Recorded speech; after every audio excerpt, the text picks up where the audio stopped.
Nancy White. We're talking about anxiety and depression, and you're speaking here this weekend at the A4M conference about that and therapies with no side effects. When anybody watches TV for an hour, they're bound to get probably 2 or 3 commercials for antidepressants. It's one of the more popular out there.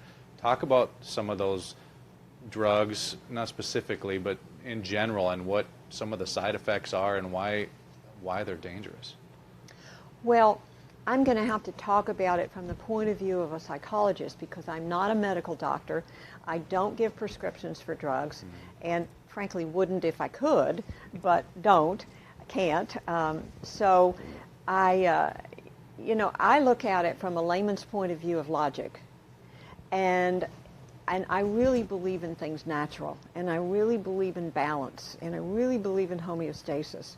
And when we're injecting some sort of a foreign chemical in the body, regardless of what it is or what it's for, I don't believe in that. To me, it throws the body out of its normal, natural balance. And so sometimes in an acute case, not very often, but sometimes in an acute case, temporarily you have to have some kind of intervention that's not natural to the body or nature. But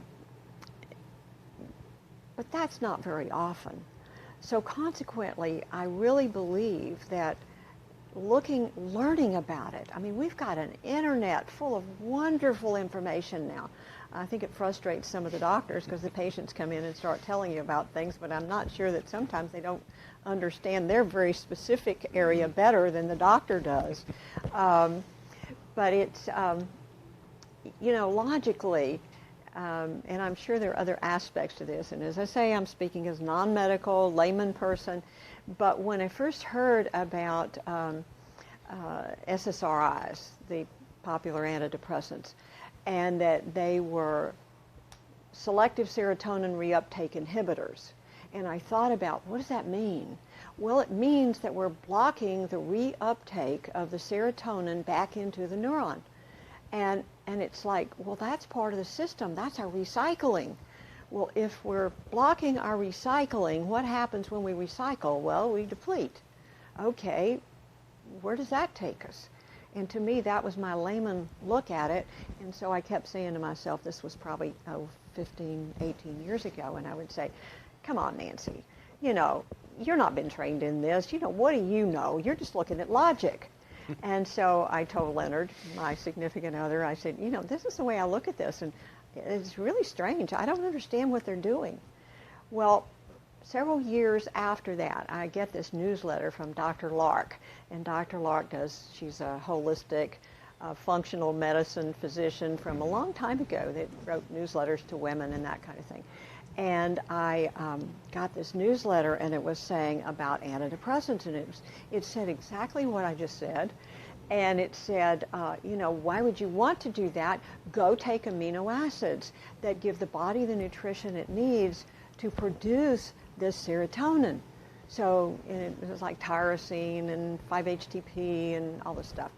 And so I ran in there to Leonard and I said, look, somebody, some doctor believes the way I believe. Maybe I'm not crazy, maybe I'm not just this layman that's got these silly ideas. And I think it's really true. In fact, there was a doctor, I can't remember, it may have been Dr. Green at A4M about 2 or 3 years ago that did this hysterical presentation for A4M about the middle-aged lady that comes in to see you and, oh, doctor, I've got this problem and that problem and this problem and that problem, and, what am I going to do about it? And you're uncomfortable because you got to do something for her. So what do? You give her an antidepressant. And he said, so how are you going to get her off of it? And so he went on and on. It was a hoot. And then he said, why don't you give her amino acids?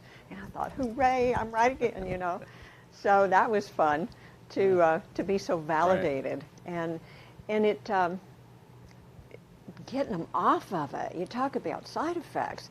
I have had many women that have been on antidepressants for years, and they know how I think, and they say, I really want off this antidepressant. And I say, well, I'm not the medical doctor that can take you off of it. You go talk to your doctor. I'll support you in it. And I mean, I've gotten calls in the middle of the night saying, I really want to kill myself. And I say, boy, I do understand. And you just got to keep telling yourself, this is not real. This too shall pass. This is about coming off an antidepressant. And they white knuckle it and they get through it. And I can think of multitudes that have done that because they want it off, not because I was playing doctor and say, you need to do this, you know. It's like they just knew I would support them in that thought process. And frequently their medical doctor does not support them. In fact, they go in and complain and they get it increased or they get a different one.